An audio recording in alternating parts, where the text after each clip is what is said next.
പ്രിയ കൂട്ടുകാരെ, നമസ്കാരം.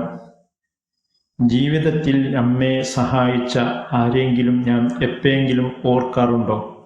അതോ നമ്മെ വേദനിപ്പിച്ചവരെയാണോ ഞാൻ എപ്പോഴും ഓർക്കുന്നത്? ഇന്ന് ഞാൻ പറയാൻ പോകുന്ന കഥ മരുഭൂമിയിലൂടെ യാത്ര ചെയ്യുകയായിരുന്ന രണ്ട് സുഹൃത്തുക്കളുടെ കഥയാണ്. ഇത് കേട്ട് കഴിയുമ്പോൾ നിങ്ങളുടെ ജീവിതത്തിലുള്ള കാഴ്ചപ്പാട് തന്നെ മാറും.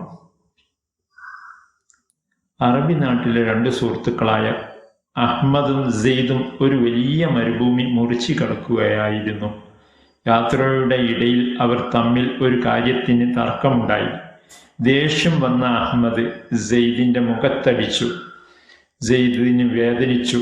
പക്ഷേ അവൻ ഒന്നും മുണ്ടിയില്ല. അവൻ കുനിഞ്ഞ് മണലിൽ ഇങ്ങനെ എഴുതി: "ഇന്നെൻ്റെ പ്രിയ സുഹൃത്ത് എന്നെ അടിച്ചു." അവർ യാത്ര തുടർന്നുകൊണ്ടേയിരുന്നു. ദൂരെ മനോഹരമായ ഒരു മരുപ്പച്ച കണ്ടു. അവിടെ കുളിക്കാൻ ഇറങ്ങിയ സെയ്ദ് ചതുപ്പിൽ താഴ്ന്നുപോയി. അഹ്മദ് തൻ്റെ ജീവൻ പണയപ്പെടുത്തി സെയ്ദിനെ രക്ഷിച്ചു. കരക്ക് കയറിയ സെയ്ദ് ഉടൻ തന്നെ ഒരു കൂർത്ത കല്ലെടുത്ത് അടുത്തുള്ള വലിയ പാറയിൽ ഇങ്ങനെ കൊത്തിവെച്ചു: "ഇന്നെൻ്റെ പ്രിയ സുഹൃത്ത് എൻ്റെ ജീവൻ രക്ഷിച്ചു." അഹ്മദ് അത്ഭുതത്തോടെ ചോദിച്ചു: "ഞാൻ നിന്നെ അടിച്ചപ്പോൾ നീ മണലിൽ എഴുതി, രക്ഷിച്ചപ്പോൾ നീ പാറയിൽ കൊത്തിവെക്കുകയും ചെയ്തു. എന്തുകൊണ്ടാണ്?" സെയ്ദ് മറുപടി പറഞ്ഞു: "ആരെങ്കിലും നമ്മെ വേദനിപ്പിച്ചാൽ അത് മണലിൽ എഴുതണം. കാരണം ക്ഷമയുടെ കാറ്റടിച്ച് അത് മാഞ്ഞു പോകാൻ വേണ്ടിയാണ്.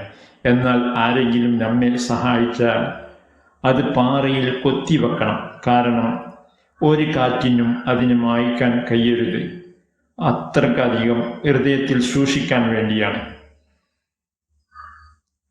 നമ്മുടെ ജീവിതത്തിലും ഇത്തരം മണലിൽ എഴുത്തുകളും പാറയിൽ കൊത്തുകളും ഉണ്ടായിട്ടുണ്ടോ? നമ്മുടെ ജീവിതത്തിലും മണലെഴുത്തുകളും പാറയിലെ കൊത്തുകളും ഉണ്ടാകണം. നിങ്ങൾക്കാർക്കെങ്കിലും ഉണ്ടെങ്കിൽ കമന്റിൽ എഴുതൂ. ഈ വീഡിയോ നിങ്ങൾക്ക് ഇഷ്ടമായാൽ ഈ ചാനൽ സബ്സ്ക്രൈബ് ചെയ്യൂ, ലൈക്ക് ചെയ്യാൻ മറക്കരുത്. നന്ദി, നമസ്കാരം.